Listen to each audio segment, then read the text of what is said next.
Ladies and gentlemen, what is going on, everybody? This is Joseph Conlon here with your Smackdown review on Friday, February 5th, 2021. I hope everybody's having a great Friday night. I hope you all enjoyed Smackdown tonight. It was a decent show. It was fine. It was nothing too special, really, outside of a couple things. The beginning segment and the opening segment were the biggest things on the show. We also had a tease of Bianca Belair versus Sasha Banks at WrestleMania, which we'll talk about. And we had a really good triple threat match for the Intercontinental Championship. The rest of the stuff, I mean, it was okay. It wasn't great, but it was fine for what it was. Cesaro versus Daniel Bryan was also pretty good. So we'll talk about it. We shouldn't be here for that long tonight. So I want to thank you all for joining me real quick. Before we get to the video, I just want to make this clear. I said this for those who tuned in to my Super Bowl predictions yesterday. If you haven't already, go check it out.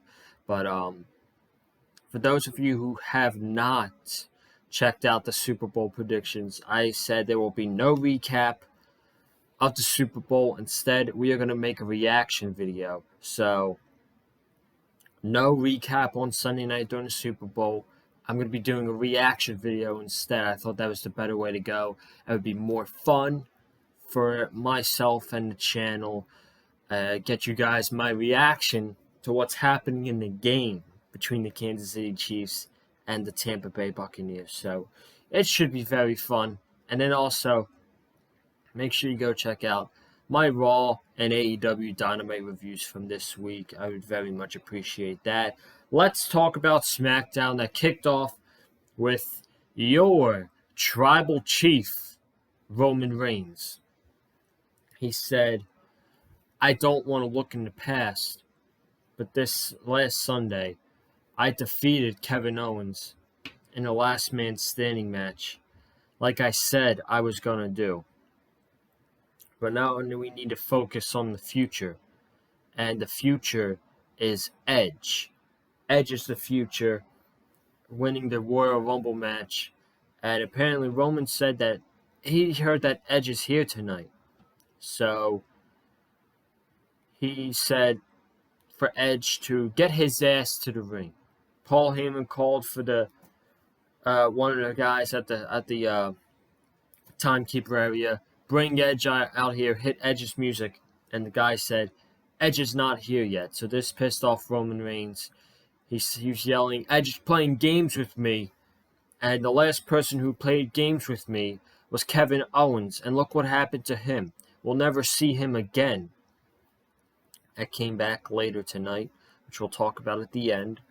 But Roman Reigns then said that Edge has until the end of the night to get back to answer, to make his decision. Edge has the end of the night to make his decision. So it's a great promo by Roman Reigns as always. He's on fire with the promos. And this set up to what would happen later on in the evening, which we will have our big talking point on that. We had Dominic Mysterio against King Corbin for a third week in a row. If you thought I watched this match and cared about this match, you are wrong. We've seen this match 2 weeks in a row before this. What makes you think we want to see these two guys fight each other again for a third week in a row? Enough is enough, and I'm already tired of the matches. This week, Dominic beat King Corbin while getting some help by his father. His father was taken out, Rey Mysterio. He was taken out during their entrance by King Corbin, and King Corbin threw Rey Mysterio onto the LED board. So, Rey was taken out for most of the match. He came down to help his son. Then he climbed into the ring, and King Corbin, he went under the ring. King Corbin was going to get back in the ring, but Rey Mysterio held his ankle, King Corbin's ankle.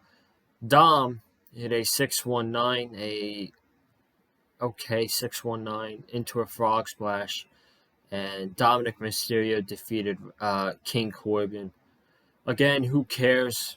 Who cares about? I don't even know what these guys are fighting over. Just move all of them on from each other, because this absolutely means nothing. And if you're not going to have Rey and Dominic face each other in a one-on-one match at WrestleMania this year, you build up their momentum and credibility to challenge for the tag team championships. Because I'm going to tell you, I don't think anybody is interested in seeing the Street Profits take back the Smackdown Tag Team Champions from Robert Roode and Dolph Ziggler, unless Jimmy Uso's coming back and we're getting the Street Profits versus the Usos. If that happens, then I'm fine with a Street Profits Usos match at WrestleMania. So that's that. We had Cesaro versus Daniel Bryan again. Daniel Bryan coming out. Cesaro. Reportedly, Cesaro's contract was up after WrestleMania, and that came out Sunday, right before the Royal Rumble. And then it came out this morning that, according to Dave Meltzer of Wrestling Observer, Cesaro signed a new deal with the WWE, and they agreed to a deal. And Cesaro was originally supposed to get Nakamura's spot in the gauntlet match a couple weeks ago where Adam Pearce won, but that was given to Nakamura because Cesaro hadn't signed a contract yet. So I guess Cesaro signed a contract. He's staying with the WWE, and after tonight, he seems to be turning face. So I'm totally down with that. Cesaro beats Daniel Bryan in about 7 minutes. I'm really loving the selfless and Daniel Bryan wanting to put others over on SmackDown. Like, you could tell, he has a lot of control as being a part of the SmackDown creative team. He's putting others over, and he's not having that long of matches, but he's having about 10-minute matches on SmackDown, and the matches are very good. They are very good matches, and what was I going to say? And he's getting others over, so I love that. After the match, Cesaro came over, and he gave Daniel Bryan a fist, and that seems like that's the face turn for Cesaro. So we'll have to see what happens with him on the road to WrestleMania. Does WWE want to keep him happy? Do they put him in an IC championship match again at WrestleMania? Only time will tell. So we'll have to find out. We then had Bayley versus Ruby Riot. This was the weak point of the night. Bayley defeated Riot in about 8 minutes after distraction by Billie Kay, which she accidentally did. Billie Kay sucks. She is terrible. Do not start, oh, Billie Kay's helping SmackDown. No. She's absolutely terrible. She is annoying as hell, and she can't wrestle. Don't start the Billie Kay hype train. She is absolutely god-awful. Bayley defeats Ruby Riot in 8 minutes, and then Billie Kay gives Bayley an offer for her resume or something. Some pretty stupid, but let's just move on. We had Bianca Belair come out next, the 2021 Women's Royal Rumble winner. She said, "Winning the Royal Rumble changed my life. It gave me an opportunity to pick who I want to face on the biggest stage of them all, the grandest stage of them all, whether it's either the Raw Women's Champion Asuka or the SmackDown Women's Champion Sasha Banks. Then all of a sudden, out came Reginald, Carmella Sommelier, and he said, if you pick Asuka, you could win. But if you pick Sasha Banks, there is a chance that you are not going to win. And then Carmella came out and said that her sommelier could get aggressive at some times, but I forget what she said, honestly. I honestly didn't understand why she was out there. But then Sasha came out. This was the last part. Sasha came out. She said, the past is the past, so Carmella and Reginald, you can step to the side. And then she starts giving Bianca Belair accomplishments and compliments on her Royal Rumble performance and who she is as a person and as a performer. And the only thing she says is, you are not the best, because I have the SmackDown Women's Championship. So I would totally love to face you at WrestleMania or something like that. And then Reginald got in the middle, and Carmella had this weird face. And Bianca attacked Reginald with her hair. So that was the segment. We got the tease between Bianca and Sasha Banks. I think this match is happening at WrestleMania. I mean, if it's there, you can't miss. Yeah, Asuka and Bianca Belair, that sounds like a very intriguing match. But Sasha and Bianca is a much more intriguing match. It is something I would get invested in. And obviously, you can make a case for that match main eventing one of the nights of WrestleMania. It would probably be night one. But if you wanted to make a case for Bianca and Sasha main eventing night one of WrestleMania, you could have a strong case of that being the main event. Because I would not be mad at all if we got that match as the main event of night one of WrestleMania. I would totally be okay with that, actually. As far as Carmella goes, I have no idea why she's out there. She is, I hope, not getting another SmackDown Women's Championship match. She already lost twice to Sasha Banks, and it's time to move on. I think they'll give her a match with Bianca, either at the Chamber or at Fastlane, before Bianca's match with Sasha Banks at WrestleMania. We're just gonna have to see, man. We're gonna have to see how this all plays out. But moving on, we had the SmackDown Tag Team Champions Robert Roode and Dolph Ziggler against the Alpha Academy, Chad Gable and Otis. The Street Profits were backstage commentating. They were not out in the commentator. It honestly, distracted me from the match. Kind of ruined it for me, but I didn't really care for it at all. Ziggler and Roode got the win over the Alpha Academy, which I was shocked by.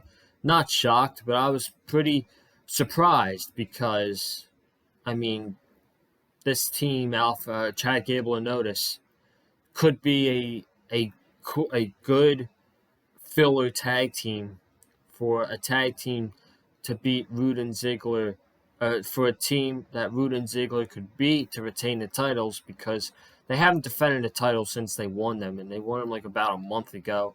So before we get the eventual rematch with the Street Profits, I thought that would have been a nice filler match, but it seems like we're going with the Roode Ziggler Street Profits route, whether that happens on SmackDown or that happens at the Elimination Chamber pay-per-view. We'll have to see. So that's that. We then got Biggie defending the Intercontinental Championship in a triple threat match against Sami Zayn and Apollo Crews. Probably the best thing on the show, if you tell me. A really, really good Intercontinental Championship match. We need these type of matches, like for the Intercontinental Championship on SmackDown, and I think Biggie as the champion is the guy to do it. He's having a solid reign as a champion so far. I defended it against Apollo twice, and he got the win tonight. He pinned Apollo Crews with the big ending, got the 1, 2, 3. Sami Zayn, very close of winning the match. Hit a Blue Thunder Bomb on Biggie, then set him up for the Haluva kick. He connected with it, but then Apollo pulled him out at right before the 3 count, and Sami Zayn was arguing with the ref. It was 3. That was a 3 count. Then he takes his anger and punishment out on Apollo Crews. Apollo lifts him up, throws him over to the timekeeper area, and that eliminates Sami Zayn from the match. After that, Apollo comes running back into the ring, walks right into a big ending, and Biggie retained the Intercontinental Championship. Right decision. Really good triple threat match. I'm sure Apollo and Sami Zayn will go off to a feud against one another. As for Biggie, there were a couple challengers that I could see facing Biggie for that Intercontinental Championship. You can put him up against Nakamura. I think would be a good challenger for him. Cesaro would be a great challenger. You could put him up against... Where's Murphy been? I have not seen Murphy since he defeated Seth Rollins, and that's a bad way of utilizing your talent. You got to capitalize on the momentum after you defeat a big guy like Seth Rollins, and they did not do that with Murphy. He would have been a nice challenger for Big E, but we'll have to see what happens with Big E and the Intercontinental Championship.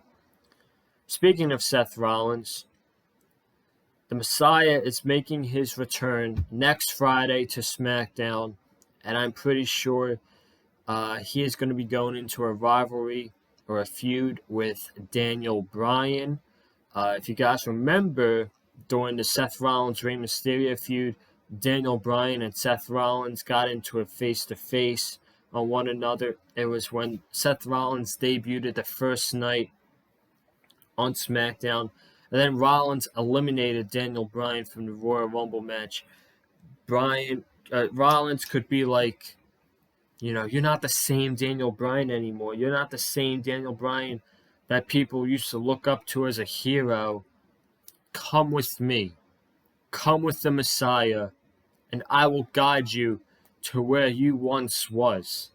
And then Daniel Bryan would obviously deny that, and that would set up the match at WrestleMania between Seth Rollins and Daniel Bryan, which I think could be a great opening match to whatever night these guys wrestle on, whether it's night 1 or night 2.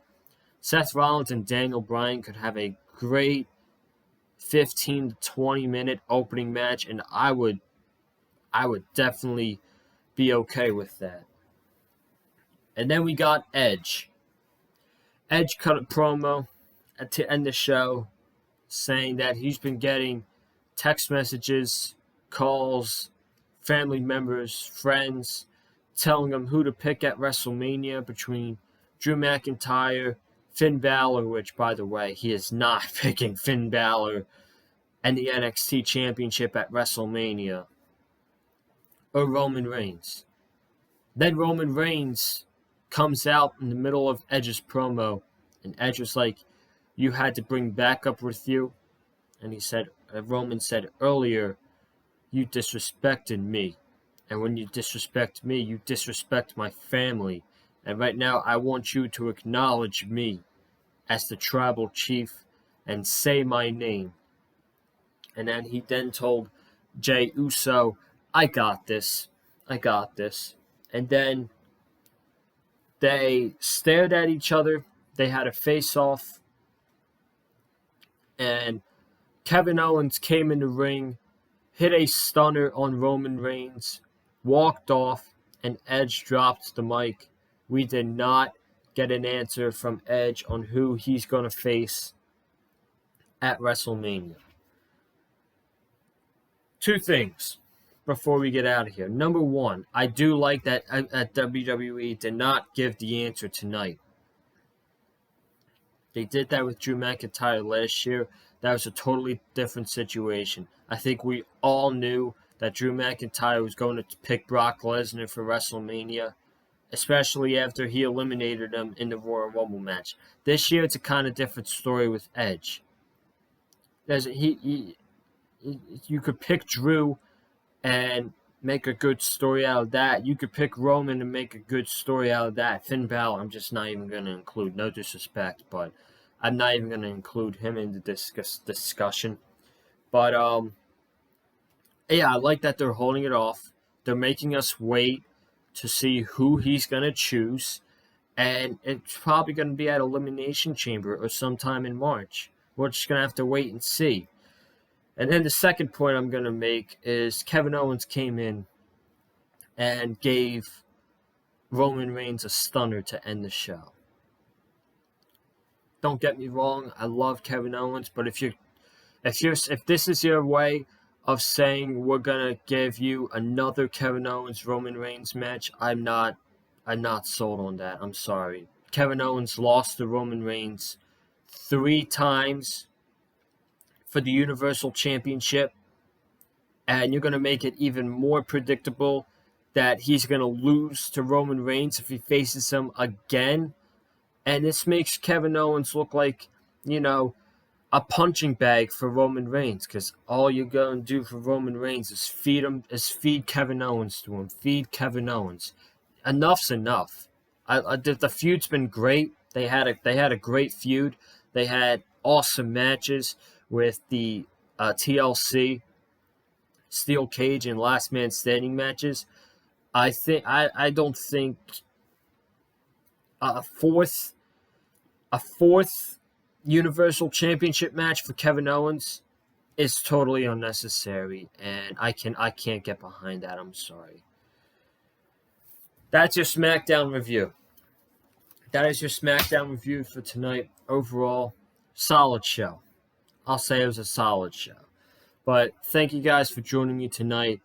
If you have not already, subscribe to the channel. Like I said earlier, we are not going to do a recap for the Super Bowl on Sunday. Instead, we're going to do a reaction video.